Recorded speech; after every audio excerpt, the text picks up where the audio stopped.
Welcome to our YouTube channel education with Dave sir. જલ્દીથી વિડીયોને like કરો, શેર કરો અને સબસ્ક્રાઇબ કરો. આપણા ઇતિહાસમાં અમુક નામો એવા છે ને જે ખાલી નામ નથી પણ એક આખી વિચારધારા છે. આજે આપણે એવા જ એક શક્તિશાળી વ્યક્તિત્વની વાત કરવાના છીએ જેમને આખો દેશ ગર્વથી પંજાબ કેસરી એટલે કે પંજાબના સિંહ તરીકે ઓળખતો હતો, લાલા લજપતરાય. પણ એમની ઓળખ એકલા નહોતી. એ તો એ ત્રિપુટીનો ભાગ હતા જેમના નામ માત્રથી બ્રિટિશ સામ્રાજ્યના પાયા ધ્રુજી ઉઠતા હતા. હા, લાલ, બાલ અને પાલ એટલે કે લાલા લજપતરાય, બાળ ગંગાધર તિલક અને બિપિનચંદ્ર પાલ.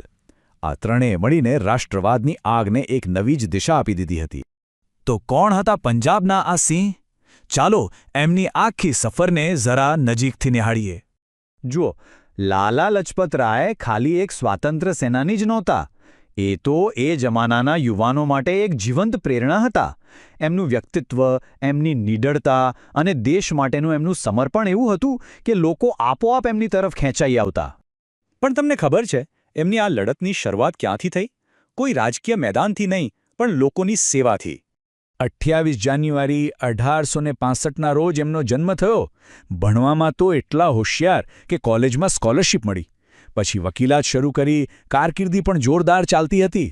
પણ મનમાં ક્યાંક બીજો જ અવાજ સંભળાતો હતો. દેશ અને દેશના લોકોની પીડા એમને પોકારી રહી હતી. કહેવાય છે ને કે સાચો નેતા મુશ્કેલીમાં જ બને છે. જ્યારે પૂનામાં પ્લેગ ફાટી નીકળ્યો અને દેશભરમાં દુકાળ પડ્યો, ત્યારે લાલાજી પોતાનું બધું સુખ છોડીને બીમારો અને અનાથોની સેવામાં લાગી ગયા. અહીંથી જ એમના સાચા નેતૃત્વનો પાયો નંખાયો. અને બસ સેવાની આ જ નાનકડી ચિંગારી હવે સંઘર્ષની મશાલ બનવાની હતી અને તેઓ આખા રાષ્ટ્રનો અવાજ બન્યા. એ બરાબર સમજતા હતા કે દુશ્મનને હરાવવું હોય તો એના જ ઘરમાં જઈને લડવું પડે. એટલે એ પહોંચ્યા સીધા ઇંગ્લેન્ડ અને ત્યાં જઈને અંગ્રેજોને જ બતાવ્યું કે એમની સરકાર ભારતમાં કેવા અત્યાચારો કરી રહી છે. એમના ભાષણોએ ત્યાં પણ હલચલ મચાવી દીધી. એક કહેવત છે ને કે કલમમાં તલવાર કરતાં પણ વધુ તાકાત હોય છે. બસ આ જ તાકાતનો ઉપયોગ એમણે કર્યો. પંજાબી નામના અખબાર દ્વારા એમણે એવી ધારદાર કલમ ચલાવી કે અંગ્રેજોની દમનકારી નીતિઓના લીરે લીરા ઉડાવી દીધા. શાસકો પણ એમની કલમથી ડરવા લાગ્યા. વાત અહીં જ નહોતી અટકતી. એ એક જોરદાર લેખક પણ હતા. એમણે ગોરીબાલ્ડી, છત્રપતિ શિવાજી, શ્રદ્ધાનંદજી અને શ્રી કૃષ્ણ જેવા મહાન વ્યક્તિત્વો પર પુસ્તકો લખ્યા. શું કામ? જેથી ભારતીયોનું સૂતેલું સ્વાભિમાન ફરી જાગી ઉઠે. હવે આપણે એમના જીવનના એ પડાવ પર આવી ગયા છીએ જે એમનો આખરી સંગ્રામ બનવાનો હતો અને જેણે ઇતિહાસને હંમેશા માટે બદલી નાખ્યો. વાત એમ હતી કે અંગ્રેજોએ સાયમન કમિશન બનાવ્યું, પણ એમાં એક પણ ભારતીય નહોતો. વિચારો, ભારતનું ભવિષ્ય નક્કી થશે અને કોઈ ભારતીય જ નહીં. આખા દેશમાં આગ લાગી ગઈ. સાયમન ગો બેક ના નારા ગુંજવા લાગ્યા.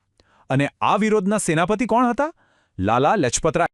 લાહોરમાં લાલાજી એકદમ શાંતિથી વિરોધ સરઘસનું નેતૃત્વ કરી રહ્યા હતા. પણ અંગ્રેજ પોલીસે શું કર્યું? નિઃશસ્ત્ર લોકો પર નિર્દયતાથી લાઠીઓ વરસાવી અને એમાં એમનું ખાસ નિશાન હતા લાલા લજપતરાય. અને આ લાઠીઓના ઘા એમના માટે જીવલેણ સાબિત થયા. વર્ષ હતું 1928. ભારતનો આ સિંહ દેશ માટે શહીદ થઈ ગયો. પણ શું આ અંત હતો? ના, બિલકુલ નહીં. આ બલિદાન તો એક એવી ચિનગારી હતી જેણે આઝાદીની આગને દાવાનળ બનાવી દીધી. એમના છેલ્લા શબ્દો આજે પણ ગુંજે છે. એક ભવિષ્યવાણી જેવા હતા એ શબ્દો. એમણે કહ્યું હતું, મારા શરીર પર પડેલો લાઠીનો દરેક પ્રહાર બ્રિટિશ સામ્રાજ્યના કફનમાં એક એક ખિલ્લો સાબિત થશે. અને આપણે સૌ જાણીએ છીએ, ઇતિહાસ સાક્ષી છે કે બરાબર એવું જ થયું. દીનબંધુ એન્ડ્રુઝે એમના માટે જે કહ્યું હતું એનાથી વધુ સાચું શું હોઈ શકે? એમણે કહ્યું, તેઓ તો વીરોના પણ વીર હતા અને આનાથી વધુ ગૌરવશાળી મૃત્યુ બીજું શું હોઈ શકે? આ શબ્દો જ બધું કહી જાય છે. તો લાલા લજપતરાયનું જીવન અને એમનું બલિદાન આપણને એક મોટો સવાલ પૂછી જાય છે કે એક વ્યક્તિનું બલિદાન, એક વ્યક્તિની હિંમત આખા સામ્રાજ્યના પાયાને કેવી રીતે હચમચાવી શકે છે? જરા વિચારવા જેવી વાત છે, ખરું ને? પૂરો વિડિયો જોવા બદલ આપનો આભાર.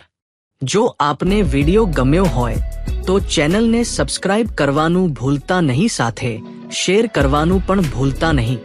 જો કોઈ વ્યક્તિ વિશેષ વિશે તમે જાણતા હોય તો જરૂર કોમેન્ટ કરજો જેથી તેની માહિતી આપણી ફેમિલીને મળતી રહે.